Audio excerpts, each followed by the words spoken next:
You ever had one of those neighbors? The kind who acts like they own the whole street? Well, mine, Karen, actually rammed her SUV into my fence twice. But this time, I was ready.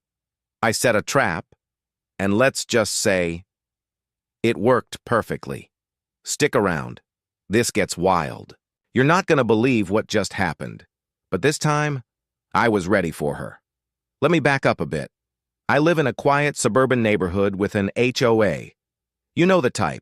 Identical houses in neutral colors, manicured lawns, polite waves from neighbors you barely know, and mailbox posts that all look like they were cloned. It's the kind of place where people generally keep to themselves, and the biggest drama is someone's dog barking past 9 p.m. That is, unless you live near Karen. Yes, I have a real-life, full-blown, clipboard-carrying HOA Karen living diagonally across from me. If you've ever seen those TikToks or Facebook videos about nightmare neighbors, multiply that by 10, and you've got her. She's not even on the HOA board, just a self-appointed neighborhood watchdog with far too much time on her hands and a God complex to match. She walks around the block twice a day, morning and evening, like clockwork. Clipboard in hand, sunglasses on, even when it's cloudy, snapping pictures of anything that looks remotely non-compliant. Left your garbage bin on the curb 10 minutes past pickup? That's a write-up. Lawn an inch too high? That's another note to the HOA. Got too many cars in your driveway during a family BBQ? Expect an anonymous complaint in your mailbox within 24 hours. But recently, things turned personal. It all started with my fence. Last year, I had a wooden privacy fence installed around my backyard. Nothing fancy, just a simple, clean, 6-foot-high wooden fence, fully approved by the HOA, permits and all. I went through all the proper channels, even had it reviewed by the architectural committee. It passed with flying colors, but for some reason, Karen hated it. According to her, the fence blocked her view of the sunset. Mind you, and I cannot stress this enough, she lives diagonally across the street. She doesn't have a direct view of my backyard. She'd have to intentionally walk down the sidewalk and look between the houses to even see my fence. But that didn't stop her from constantly walking by and glaring at it like it had personally insulted her. At first, I ignored it. I figured she'd get bored and move on to some other poor soul. But that didn't happen. She escalated. I caught her snooping around the edge of my yard on multiple occasions, pretending to look for her cat. One time, I saw her with a tape measure. Another time, she was literally crouched down, snapping a picture of the bottom of the fence like she was gathering evidence for the FBI.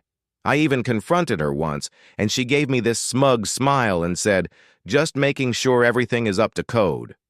I knew she was trying to find something, anything, to report me for. But the fence was solid, completely legal. She was grasping at straws. Then came last week. I was working from home, enjoying the peace and quiet, when I heard a loud clattering sound coming from my backyard. At first, I thought maybe it was the wind, but when I looked out the window, what I saw made my blood boil. Karen, in my backyard, inside the fence. She had somehow unlatched the gate and let herself in. She was standing there, poking around the posts, snapping photos like she had every right to be there. That was it. I'd had enough. I grabbed my phone, turned on the camera, and marched outside. "Karen, what the hell are you doing in my yard?" She jumped like a guilty toddler caught stealing cookies. Then she straightened up, acting offended. "I was just checking the integrity of your fence. It looks like it's leaning a few degrees. Might be a hazard to the neighborhood." I couldn't believe what I was hearing. "You broke into my yard to measure my fence?" "It wasn't locked," she said defensively, "and as a concerned neighbor, I have the right to report safety violations." I was so stunned I nearly laughed. "First of all, you have zero authority. Second, this is trespassing." She smirked. "Good luck proving that." That's when I held up my phone. I had the whole thing on video, from the moment she stepped through the gate to her weird measuring antics. Her face went pale. I already sent this to myself and backed it up to the cloud, I said. If you don't leave right now, I'm calling the police. She sputtered something about just trying to help the neighborhood, but I wasn't having it. She stormed out of my yard, slamming the gate behind her like a teenager who just got grounded. Now, here's where it gets really satisfying. Later that day, I filed a police report. They confirmed that, yes, entering someone's fenced backyard without permission, especially to gather so-called evidence, is considered trespassing. I gave them the video. I also sent it to the HOA board, along with a strongly worded letter outlining her repeated harassment. And get this. Turns out I wasn't the only one. Apparently, Karen had been creeping into other people's yards, too. The Johnsons, 2 houses down, had caught her poking around their flower beds. The Thompsons said she left a compliance warning on their porch about their porch lights being too bright, which she had typed up herself to look official. The HOA had had enough. This morning, we got the news. Karen received a formal cease and desist letter from the HOA. Any further incidents, and she'll be facing fines. The police also issued her a warning for trespassing, and if she does it again, she'll be charged. She's been oddly quiet since then. No more morning patrols, no more clipboard. In fact, I saw her peeking through her blinds when I took the trash out, looking really unhappy. As for me, well, I just installed a ring camera at the side gate and a private property no trespassing sign for good measure. I'm not taking any chances. But the next time she tries something, oh, trust me, I'll be more than ready. I came home from work, exhausted and ready to relax.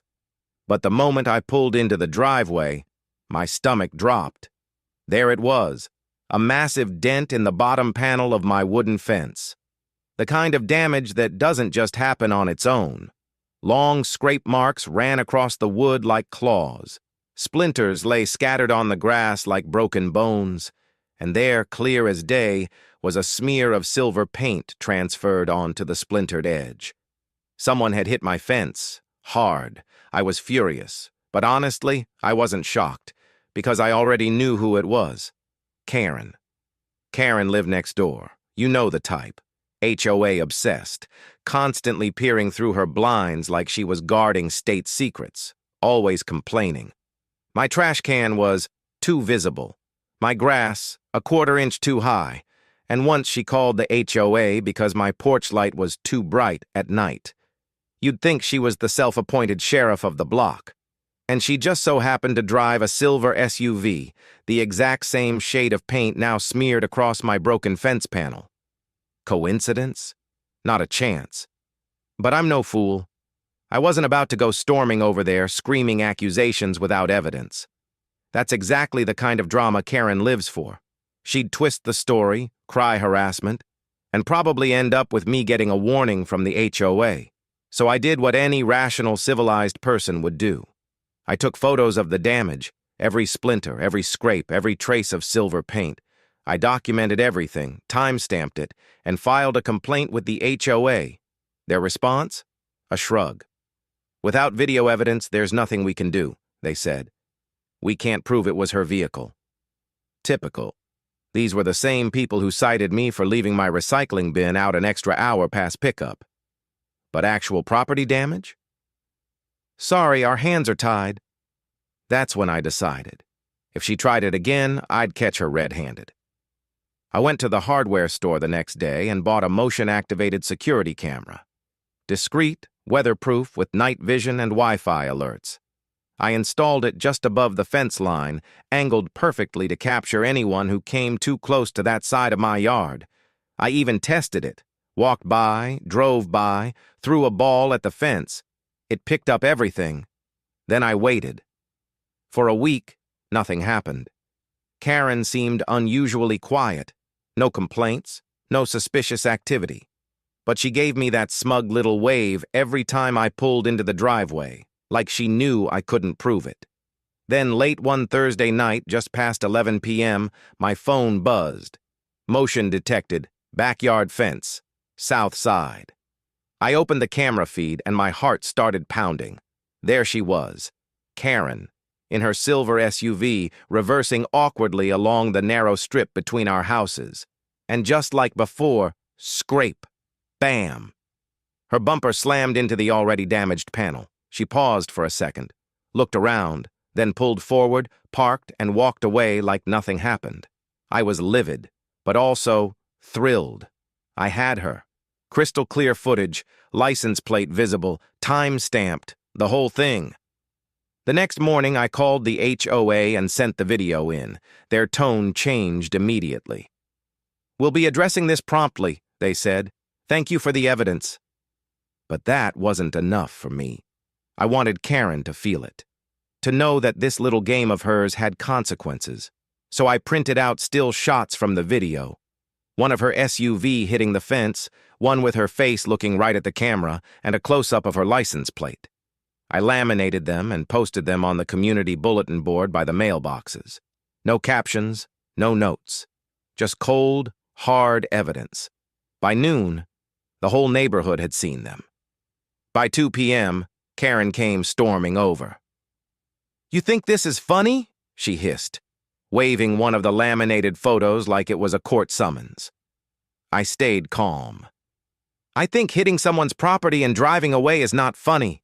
She tried to spin it, claimed it was an accident, that she didn't realize she'd hit the fence. But the footage said otherwise. "Oh? Then why did you walk away without telling me?" I asked. She went red, flustered, muttered something about talking to her lawyer. Good, let her. Later that day, the HOA sent her an official notice. She was required to pay for the full fence repair and received a formal violation. Another incident, and she'd face serious penalties, including fines and possible community service hours, per HOA rules. But I wasn't done. A few days later, I hosted a little barbecue in my backyard, invited a few neighbors, fired up the grill, cracked open some drinks, and made sure the newly repaired fence, fresh wood panel, bright and unblemished, was in full view. I even gave a little toast. "To accountability," I said, raising my glass, "and the wonders of home security." People chuckled, some clapped, a few offered their own Karen horror stories.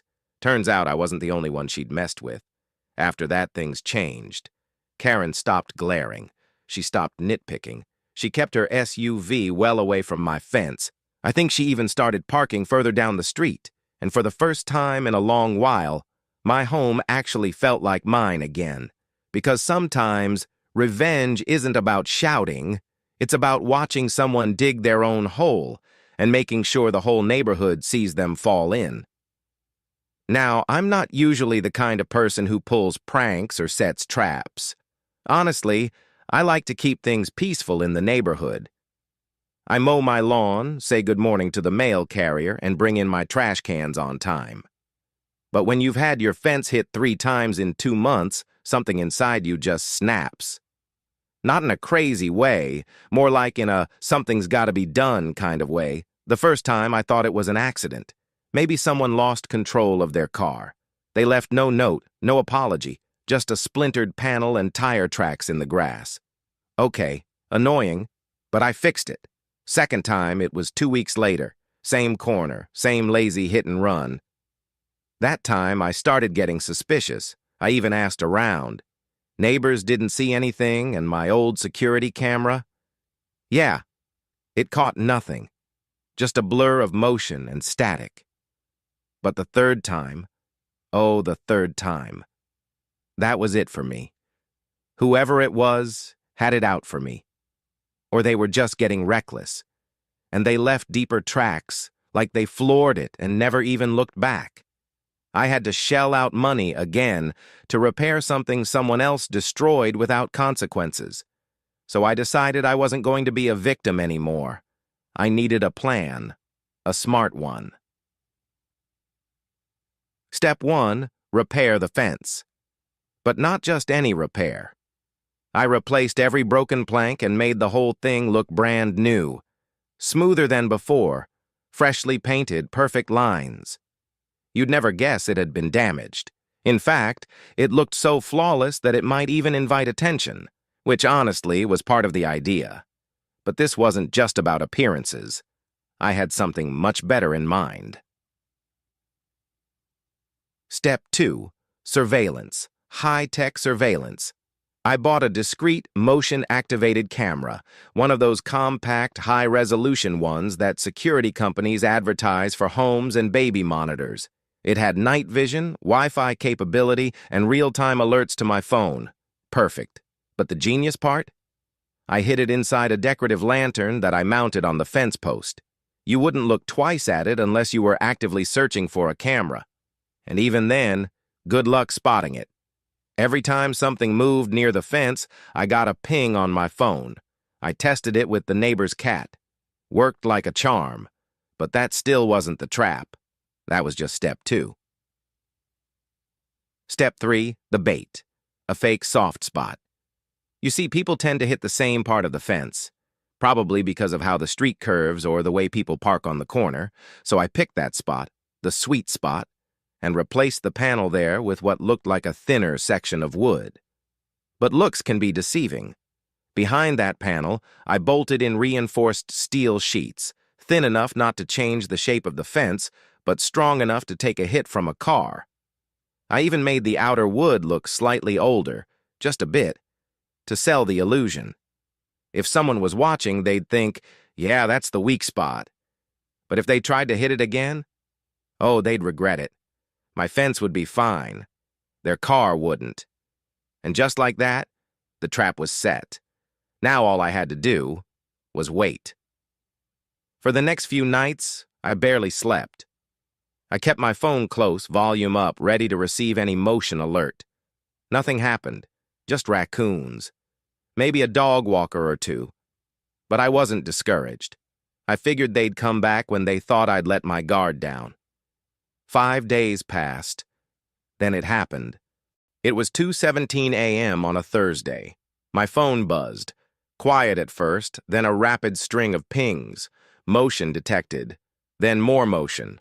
I opened the app and saw the live feed. Headlights, low and steady. A car had pulled up across the street, not moving, just idling. I squinted into the screen, heart pounding. You could barely make out the license plate, but the shape of the car. It looked like the same kind I had caught on blurry footage weeks before. A dark sedan with a dented front bumper. I watched. Waited. They just sat there, engine running. Then, like it was a scene from a low-budget action movie, they gunned it. No hesitation. Straight for my fence. Boom! The impact echoed through the yard like a thunderclap. I bolted upright in bed. My phone vibrated wildly with alerts and a clear shot of the moment of impact. The car had tried to ram through the fence exactly where I wanted them to, but instead of splintering wood, they hit reinforced steel. The fence didn't even crack. But their front bumper? Absolutely demolished. Steam was pouring out from the hood. The car rocked backward slightly from the impact, and I could see the driver stumbling out, cursing, holding their shoulder. My camera caught their face, crystal clear. They looked around, confused, furious, maybe even shocked the fence had held up. They didn't stay long, limped back into the car, reversed awkwardly, and peeled off, leaving pieces of their grill behind.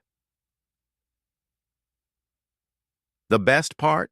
Everything was caught on camera. License plate, face, the whole scene. I called the police and handed it over that morning. Turns out, the same car had been involved in other hit-and-run incidents around the area. My footage gave them exactly what they needed. Within 2 days, they had the driver in custody. He was a disgruntled ex-contractor from a few blocks over. Apparently, I had fired him months ago for doing shoddy work on my gutters. And I guess this was his revenge. Only now, the revenge had completely backfired. So, yeah, I'm not usually a prankster or a trap setter, but sometimes, when you've been pushed enough, you don't just fix the problem. You teach a lesson. And next time someone thinks about taking out their frustration on my fence, they might want to think twice, because around here, I don't just rebuild, I reinforce. It was one of those nights where sleep came in waves, light, interrupted, and uneasy. Maybe it was intuition. Maybe it was sheer luck. But when the faint buzz of my phone echoed on my nightstand, I was already half awake. I rolled over, squinting at the screen. Motion detected. Front fence. My stomach dropped. It had become a familiar alert. Too familiar. But this time something was different. I had installed a second camera angle just 2 days prior. It caught everything now. No more blind spots. No more ambiguity. I opened the app and tapped into the live feed. There she was. Karen. Dressed like she had just rolled out of bed. Baggy pink pajamas with coffee stains on the hem, slippers that flopped against the concrete driveway with every step. Her hair was a frizzy mess, tied up in a careless bun, like she couldn't even be bothered to pretend to be stealthy. She walked casually to her silver SUV, the one with the dented bumper from God knows what. But I knew exactly what. My fence. The same fence she had backed into 3 times already over the past month. Each time she played dumb. Oh, must have been the trash bins. Or, the curb's too tight here. Once she even tried, that fence is flimsy. You should have it looked at. Well, I had looked at it. I had it reinforced. And tonight it was about to bite back. The app recorded automatically, so I didn't need to hit anything. I just sat there in bed, the screen glowing in the dark, watching her slip behind the wheel like she was heading to the grocery store, not about to commit vandalism at 2 a.m. The engine roared softly to life. She reversed slowly, inch by inch. It was so deliberate, so methodical, like she'd done it a dozen times, which I guess she had. Her reverse lights glowed red in the night, cutting through the fog that was just beginning to settle in. The car rolled back toward my property, toward the soft spot. The same panel she'd broken twice before, but she didn't know what I knew, that I had reinforced it with hidden metal rods and internal steel brackets last weekend, painted it to look the same, seamless, invisible. To her, it looked like the perfect target. Again. She eased back. Her bumper kissed the wood. Then, wham! The steel inside didn't budge. Her entire SUV jolted forward from the impact as if it had smacked into a curb at 30 miles per hour. I actually laughed. Just once. A short, sharp burst of justice in the dark. Karen slammed the gear into park and stepped out, clutching her back like she'd just been in a fender bender. She shuffled over to the fence, eyes squinting in disbelief. Her face twisted, first confusion, then irritation, then something like fear. She ran her hand along the fence slat, tapping it, then pushing. Nothing. It held firm, solid as ever. She crouched down, staring at the base of the fence like it had betrayed her. I zoomed in on the camera feed. Her expression was priceless, a mixture of failure and realization. The plan didn't work. The damage she expected didn't happen.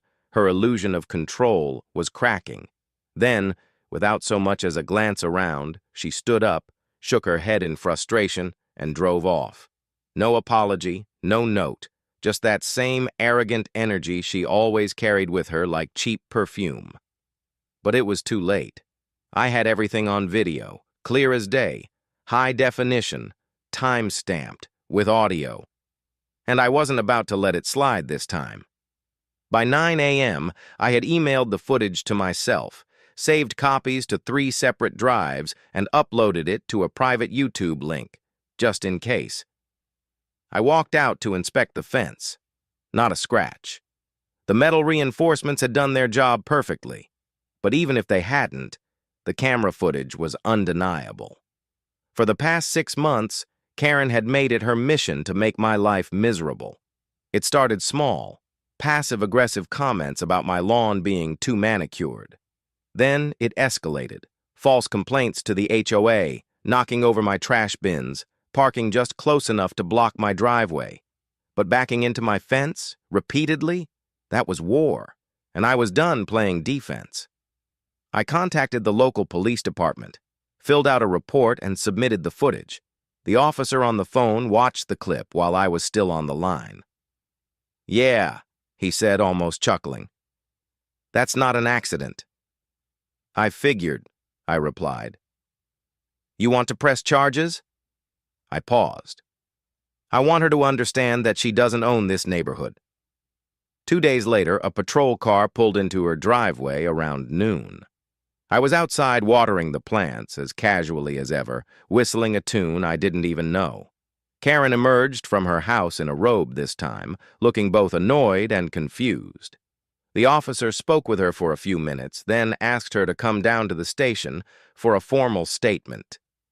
She looked up, spotted me, and our eyes locked. I didn't smile. I didn't wave, but I wanted her to see it in my face. I know, and I'm not afraid of you. That night, my phone buzzed again. This time it wasn't the motion sensor. It was a text from an unknown number. You didn't have to go that far. It was just a fence. K. I stared at the screen for a moment, then deleted the message. Because she was right about one thing. It was just a fence. But it was my fence. And this time, the next morning I woke up with a tight knot in my stomach and the faint sound of last night's events still echoing in my mind. Karen, my intrusive neighbor, standing in the shadows, tearing apart part of my newly installed fence like she had every right in the world. But this wasn't just any morning. This was the morning. I poured myself a cup of coffee, set it down next to my laptop, and opened the security footage folder. There it was.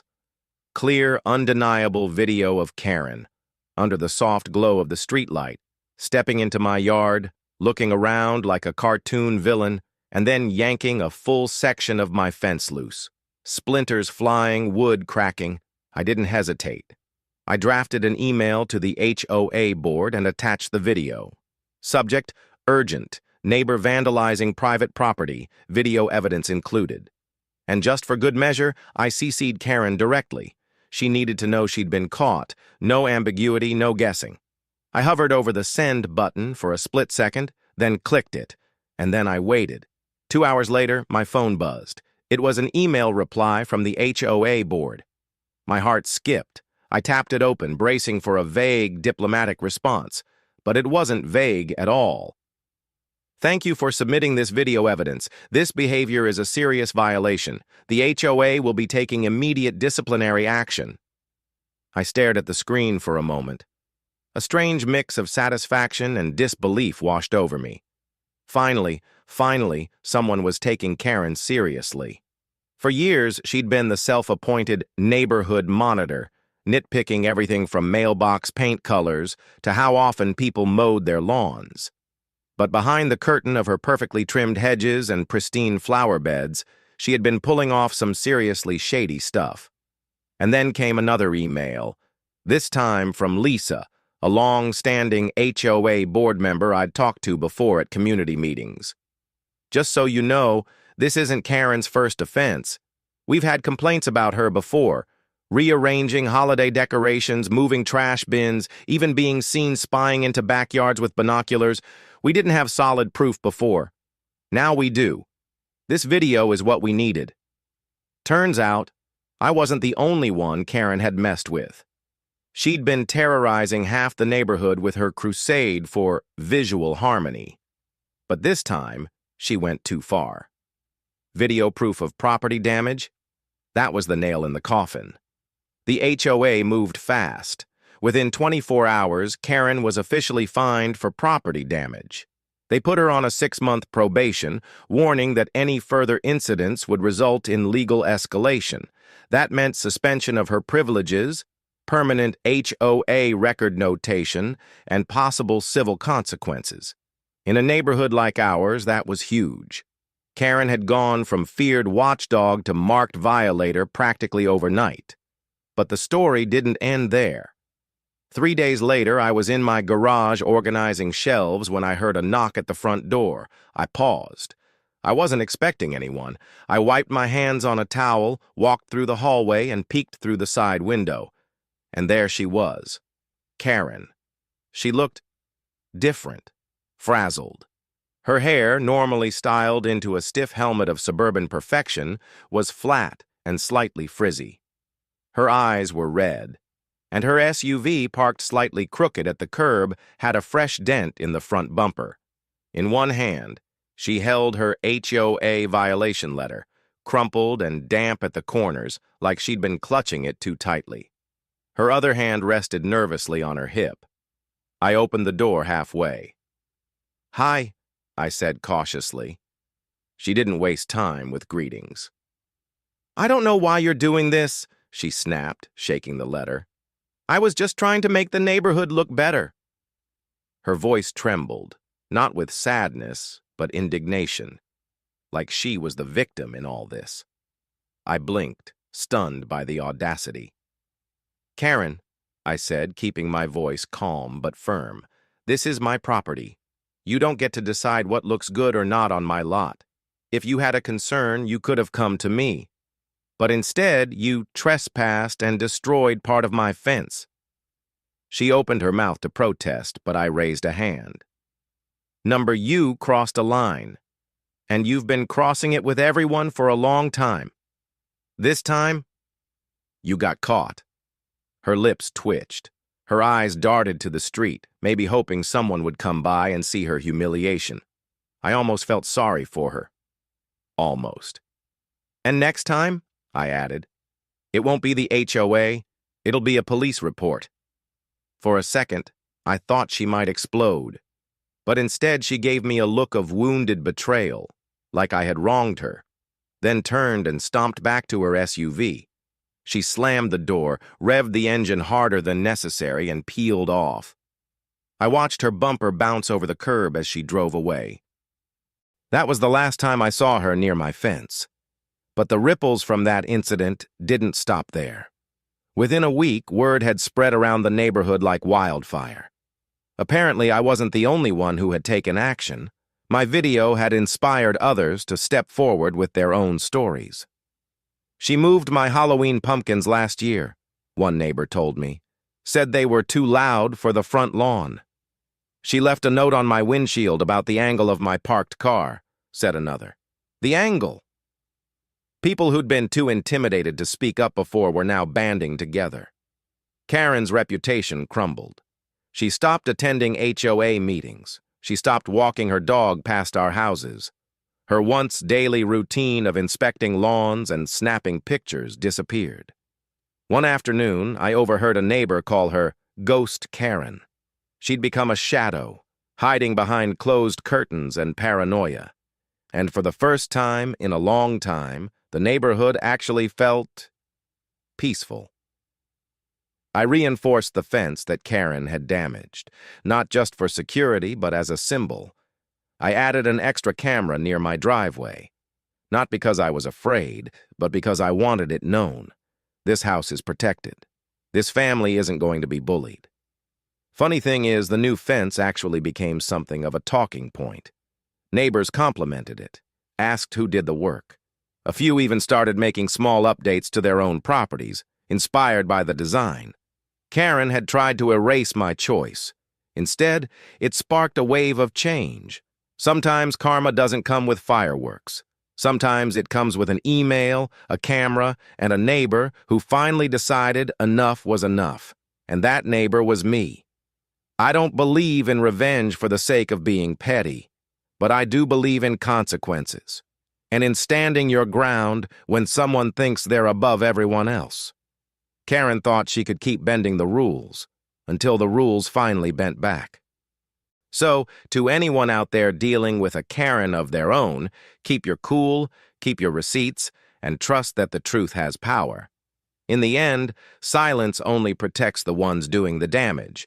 But when you shine a light on their actions, you take back your peace. One camera, one email, one neighbor brave enough to say, "Not this time," and the whole game changed. In the end, what started as a simple home improvement, a fence to mark the boundary of my property, turned into something far more revealing. It became a line in the sand, a moment of reckoning not just for Karen, but for an entire neighborhood that had quietly endured her behavior for far too long. For years, Karen had operated under the illusion of control. She thought her passive-aggressive notes, unsolicited opinions, and petty acts of sabotage would go unchecked. And maybe that was true, for a while. People were afraid of confrontation, afraid of the noise, afraid of retaliation.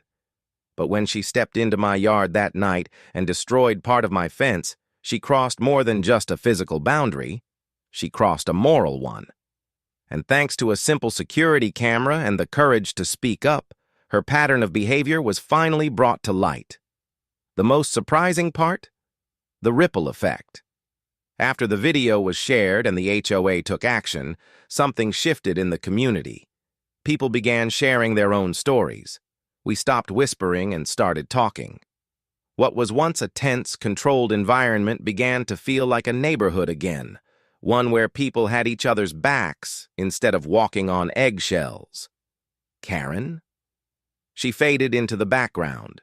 No more uninvited garden critiques. No more trash can policing. No more silent stares from across the street. She retreated. And for the first time in a long time, there was peace. But this story isn't just about Karen. It's about all the people like her. People who use manipulation and control to dominate spaces they were never meant to rule. And it's about the rest of us, who too often stay silent out of fear, inconvenience, or simply not knowing where to start. Here's what I've learned. You don't need to scream. You don't need to fight dirty. What you need is evidence, patience, and resolve. And sometimes, standing your ground is the most powerful thing you can do. So if you're dealing with a Karen in your life, someone who disrespects your boundaries, makes you question your sanity, or believes they're above consequences, don't shrink. Don't let them win by making you feel small. Document what matters, speak up when it counts, and trust that you're not alone. Because when you draw the line and stand behind it, you protect more than just your property. You protect your peace. And if this story resonated with you, hit that like button. Share your own experience in the comments, and be sure to subscribe for more real-life tales of justice, revenge, and neighborhood drama. We've got plenty more coming your way, and you won't want to miss what happens next. Until then, stay sharp, stay respectful, and never let anyone treat your space like it's theirs to control. I'll see you in the next one. So, that's how it all played out. One moment of destruction, caught on camera, turned into something much bigger, a ripple effect that brought accountability, clarity, and finally, peace. I didn't set out to get revenge. I didn't want to escalate things or cause drama. All I ever wanted was to live in a neighborhood where respect was mutual and boundaries meant something. But when someone like Karen decides those rules don't apply to them, when they think their opinions are more important than your rights, sometimes silence isn't an option anymore. What I did was simple.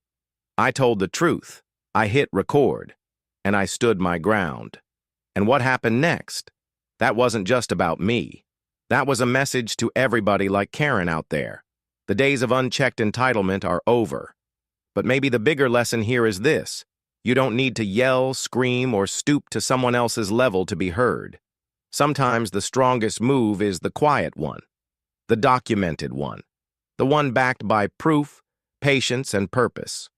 And now, I want to hear from you. Have you ever dealt with someone who thought the rules didn't apply to them? A neighbor who overstepped? A coworker who manipulated? A family member who made your life harder instead of better? Drop your story in the comments. I read everyone. Your experience might help someone else realize they're not alone. And hey, if this video resonated with you, if you felt that little spark of satisfaction watching things turn around, go ahead and smash that like button. It helps more than you know, and it tells me you want more real-life stories like this one. This channel is more than just storytelling. It's a community, a place for people who are tired of being walked on, a space where ordinary folks, just like you and me, find strength in the small victories. And I've got so many more stories to share, some funny, some dramatic, some downright unbelievable.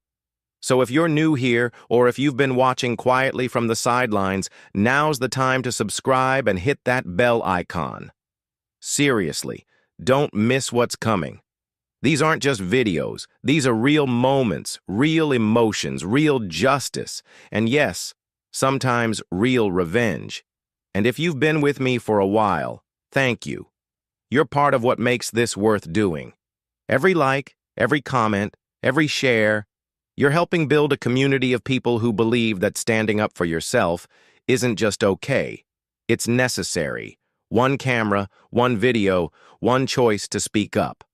That's all it took to change the energy on my street. And maybe, just maybe, this story will inspire you to do the same in your own life. Whether it's a neighbor who needs to be checked, a boundary that needs protecting, or a situation where you're finally ready to say, enough, you've got this. I'll be here telling the stories, keeping it real, and cheering you on. Thanks for watching. Stay strong, stay smart, and never let anyone tell you that your peace doesn't matter. This has been another chapter of Neighborhood Truth, and the next one? Oh, it's coming. I'll see you in the next one.